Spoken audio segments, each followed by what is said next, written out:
এই কথাটা ভালো করে বোঝেন। এই মসজিদে আমরা যারা আছি আমরা প্রত্যেকে মারা যাব, আমরা কেউ থাকবো না। এখনকার পৃথিবীতে যারা আছে যত জালেম সবাই মারা যাবে। এখনকার বিশ্বের সব মাজলুম মারা যাবে। এখনকার বিশ্বের সব কুফার, সব তাগুত, সব মুশরিক মুনাফিক মারা যাবে একদিন। বেশি দিন বাকি নাই এই পৃথিবীর, সবাই মারা যাবে।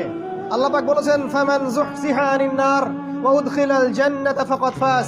যে ব্যক্তিকে জাহান্নামের আগুন থেকে বাঁচানো হবে এবং জান্নাতে প্রবেশ করানো হবে, একমাত্র সেই ব্যক্তি সফল, আর কেউ সফল না। ওয়া মাল হায়াতুদ দুনিয়া ইল্লা মাতাউল গুরুর। এই দুনিয়ার জীবন প্রতারণা ছাড়া কিছুই নয়। তাই মৃত্যুকে স্মরণ করলে জীবনের উদ্দেশ্য খুঁজে পাবেন। আপনি এভাবে লাইফস্টাইল লিড করে দুনিয়ার জন্য বাঁচতে পারেন, একসময় আপনি পৃথিবী থেকে মুছে যাবেন, ইতিহাস আপনাকে মনে রাখবে না, আল্লাহ আপনাকে মনে রাখবেন না।